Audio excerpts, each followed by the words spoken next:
It is time to come clean with a mindset block that is very common amongst a lot of hypnotists and coaches that's stopping them from truly putting themselves out there and helping people.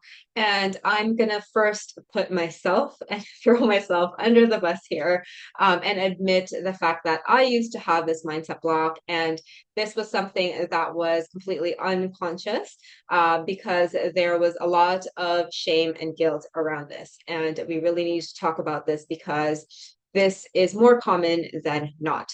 So I'll talk about the symptoms and the thoughts that were in my mind as I was thinking this. And the very first thing, really, is that resistance to putting myself out there. And if we run away from resistance, what happens? It's going to chase us and it's going to get bigger and bigger and bigger until it kicks us in the ass until we finally listen. Right. And so this is exactly what happened to me. I am no stranger to avoiding resistance. It's not happening as much anymore. I really lean into it now, but before I didn't learn the skill. And how this showed up for me was that I was not very bold with putting my services out there. I definitely blocked myself from truly like conversing with people, and following the strategy that my business and marketing coaches told me to use. So, and really, when I look back now, we look back retroactively, and this is how we learn. I actually really didn't believe the methodology that I was using.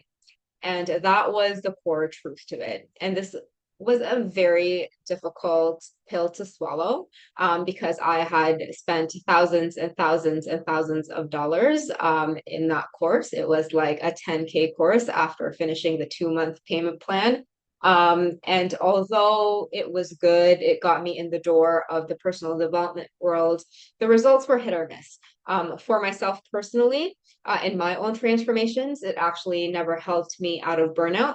I was still burnt out using that method. Now I know the reason why. But also, some of my clients just didn't really do well with it, especially the analytical clients. And that was because it was more of a traditional route of relaxation, right? Relaxation, inner child, transformational recording afterwards. And I am someone who is very logical, also, and I like, looking at things big picture. And whenever I was using that methodology for one client, the whole process would take me like 6 to 8 hours, including the session, including the prep, including the recording. Like it was just too much. And my very highly intelligent brain was like, this is not scalable, right? And so if your mind already made that calculation beforehand, plus it's a lot of work, plus it doesn't believe in it, of course it was difficult for me to put myself out there, right? Like it was no money block. It was like the shit that you're helping your clients with isn't just as effective. And the reason really why I am coming clean with this is because I know that a lot of people have as well. And to normalize this feeling. And like I mentioned, I am quite grateful that I found that methodology, but it is something that I don't use anymore. But it really led me to some really good friendships, conversations. It got me out of the 9 to 5 job land, which I definitely hated. But at the same time, like I said, it didn't really help me with burnout. Knowing the nervous system now and applying it, relaxation practices are the last thing you want to use for burnout. You need something different, which is what I teach now. And again, this is more to bring awareness to this. And the reason is not to bash that old methodology. I'm not even going to use the name for it. But truth of the matter is, if not mentioning this is a disservice to my students, because I know that they feel this way as well. And it is disservice to you if you're also feeling this way, right? It is, although it is a difficult pill to swallow, if our goal is to really make an impact and we don't believe in the service that we have, of course, we're going to feel like fucking frauds and imposters, right? Like that imposter syndrome is not because it is a false reality. There is going to be some truth to that if you don't believe in the method that you use, right? And so, whatever methodology that you use, you want to ask yourself, do I truly fully believe in it?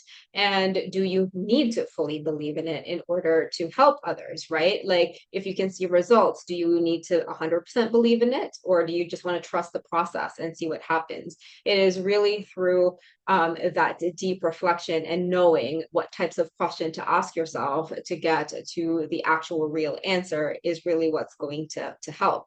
Um, and of course, I'm mentioning this because a lot of the times also you see a lot of things out there in the personal development world saying you have money blocks because you can't put yourself out there. You have this abandonment wound. You have all of these wounds. But really, what this video is meant to challenge your thinking is that what if it's this? Have you considered looking at your methodology and seeing if it worked? Because trust me, when I finally decided to let go of that methodology and lean into a principle-based method, which is what I teach now in neurosync and in bulletproof nervous system, when I leaned into this, although I didn't 100% believe in it because I couldn't see it yet, I haven't tried it enough, I haven't learned the skill yet, it was a principle that just made sense in my mind as someone who hates symptom-based things.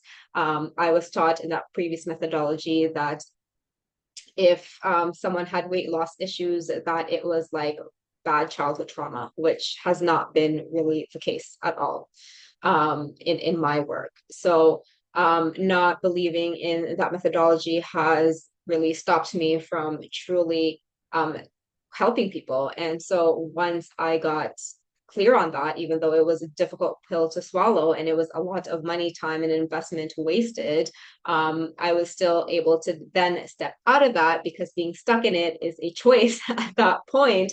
And it's like, you got to choose, right? You can choose to completely just shift things differently and do things your way, or keep it the same way because there's already like investment involved. That's the sunk cost fallacy in the investment world, right? Like, sure, you've invested, but how much is that investment actually costing you? It was costing me a lot of stress. It was costing me doubt. It was costing me my mental health. It was costing lack of client results, right? And so being able to shift has been such a big shift for me. And if you just look at what I looked like way back then, back in 2021, to how I look now physically, it actually really goes to show how much more transformational a principle-based approach is.